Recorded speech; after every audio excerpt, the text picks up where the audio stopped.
Et ben voilà, c'est notre terrain de jeu, voilà, c'est notre studio. Là, il s'est passé deux choses importantes dans ma vie. D'abord, quand j'ai appris à danser avec Myriam Burns dans un stage, la technique Cunningham, donc les triplettes, avec les mains comme ça, je me rappelle, hop, droite-gauche. Alors, pour moi, c'était un choc parce que justement, je découvrais que pour danser, il fallait faire tout ce qu'on faisait à droite, il fallait le faire à gauche, il fallait le faire dans l'autre sens, il fallait partir d'un côté, partir de l'autre. En fait, c'était à la fois très physique et très mathématique. Et c'était un casse-tête. Alors, Mathilde me faisait répéter. Comme on n'avait pas de studio et que j'habitais pas loin, on venait là et elle s'asseyait là. Elle était assise là. Voilà, et elle me faisait répéter. Alors j'étais là, alors je me trompais, je disais non, à droite, à gauche, voilà, maintenant tu fais avec les pieds comme ça, le petit dos, alors maintenant les exercices en 6, c'est tac, tac, tac, après les coupés, alors le coupé à droite, le coupé à gauche, et je révisais, je répétais, et je répétais. Ma première chorégraphie, c'était donc Ulysse.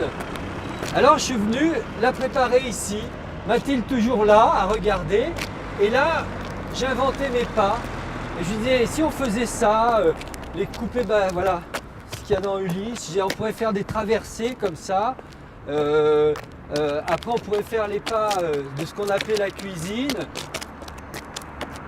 Ah ouais, on appelait ça les bagnoles d'ailleurs, parce qu'il y avait des bagnoles qui passaient derrière. Et chaque fois, je lui montrais un petit pas, je lui disais voilà, qu'est-ce que tu penses de celui-là? Elle me disait ah, c'est pas mal. Alors elle essayait de le refaire, et c'est moi qui me mettais après, qui faisais le chorégraphe. Je m'asseyais et elle refaisait ce que j'avais fait. Et en fait, j'ai construit toute ma chorégraphie d'Ulysse ici, en fait, par petits bouts. Et après, hop, je l'ai amené au studio plus tard. Donc tous les soirs. Si quelqu'un nous voyait, il y avait deux fous comme ça qui venaient, rendre hommage à Meurs en faisant de ce parking un studio. Et je lui demandais est-ce que c'est bien cette chorégraphie? Elle me disait oui, non. Je retouchais un peu. Et quand on avait trouvé quelque chose, après c'est elle qui l'interprétait. J'essayais de lui montrer et donc elle me l'a montré. Et moi je prenais sa place, c'est-à-dire que je me mettais là, assis, je faisais le chorégraphe. Et puis et puis je retouchais sur elle. Voilà. Là aussi c'est une chose que j'ai apprise aussi en chorégraphie, c'est entre ce que je faisais, qu'un interprète reprend, et je retouche parce que c'était pas forcément bien juste quoi. Mais on se voit pas. Donc du coup, l'interprète sert aussi de créateur en fait. C'est-à-dire qu'il me transmet finalement une idée et puis je peux la retoucher parce que je la vois vraiment sur lui. Donc je retouchais sur Mathilde et puis après on se réapprenait les choses et après on l'apprenait dans le studio avec les danseurs. Mais tous les soirs on venait faire un petit bout d'Ulysse. Et tout Ulysse en fait, par petits bouts, s'est construit ici. Voilà, c'était un ballet manifeste, c'était un ballet somme de tout ce que j'avais appris de cette époque.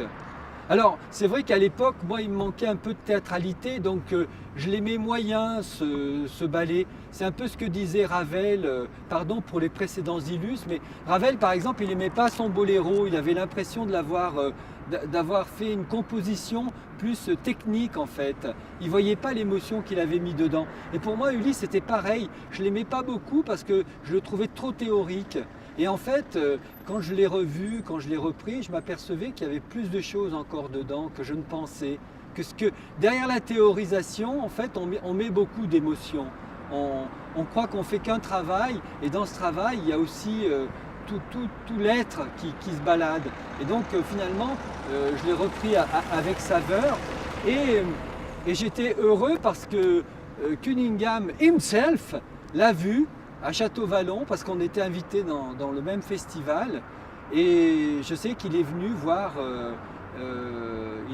Ulysse, et je crois qu'il en avait dit du bien parce qu'il se reconnaissait aussi avec d'autres formes quand même plus européenne, puisque j'essayais aussi de trouver mon propre univers, mais quand même c'était parti de toute son énergie. Donc voilà, quelque chose se passait à ce moment-là, puisqu'il y avait la rencontre du maître et de l'élève. Voilà. Tu peux préciser un petit peu le rapport entre Ulysse et Cunningham, parce que pour quelqu'un qui verrait Ulysse et qui voit du Cunningham, le rapport n'est pas du tout évident. Oui, en fait, je crois que c'est d'abord dans la construction, c'est-à-dire que c'est fait vraiment de théorisation de l'espace, c'est-à-dire comment on rentre, comment on sort, comment on fait plusieurs choses en même temps. Hein, c'est comme deux chorégraphies qui étaient juxtaposées. Hein, ça, c'était un peu jamais vu dans la chorégraphie française, j'allais dire. Donc, c'était vraiment, c'était un fourmillement d'éléments rythmiques. Donc déjà, c'était sur la construction. Alors ensuite, sur la musique, pareil, elle est venue, à la manière de Cage, elle est venue après, parce que j'ai fait toute ma chorégraphie dans le silence. Sauf que la musique, elle n'était pas cage'ienne, elle était plus lyrique. Donc les gens avaient l'impression que ça avait été construit avec la musique, alors qu'en fait, au niveau du fondement, ça a été deux forces séparées.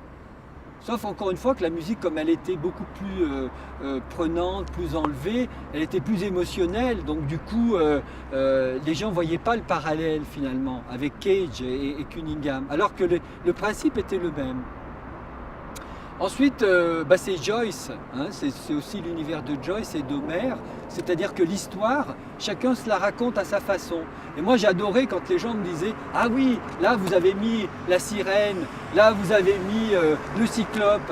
Il n'y avait pas du tout ça, puisque le titre est venu après. Ulysse est venu après avoir... Moi, au départ, j'ai fait une chorégraphie en fait. Ce que je voulais faire, c'était une chorégraphie à la Meurs, vraiment, un event. Et c'est après avoir vu ça que je me suis dit comment l'appeler. Et là, je me suis rappelé de mes racines européennes. Je me suis dit, mais pourquoi pas Ulysse? Et Ulysse, c'était pas mal parce que c'était à la fois Homère et Joyce. C'était à la fois le grand classicisme et c'était la modernité joycienne. C'était aussi une figure qu'on avait peu vue. Ulysse, on ne peut pas dire qu'il y a une imagerie autour d'Ulysse. On n'a pas une figure emblématique d'Ulysse. Finalement, il était resté assez préservé, finalement, ce titre. Et puis, on l'avait habillé de blanc, sauf qu'avec Léo Standard, on avait voulu justement charger les costumes pour ne pas mettre simplement des collants à la Cunningham. Mais une fois qu'on avait cette théorisation de l'espace et du sens, on l'a habillé, on l'a carrément habillé. Donc il y avait des gens qui étaient en samouraï, d'autres en moyenâgeux. Donc il y avait tout à coup, on se servait finalement du principe cunninghamien qui était très squelettique. Et puis après on l'a habillé d'Européens en fait. On a habillé les danseurs, chose qui ne se faisait pas, je dirais, dans la théorisation de Meurs, parce qu'il fallait être plutôt en collant. Donc là, on a mis du costume.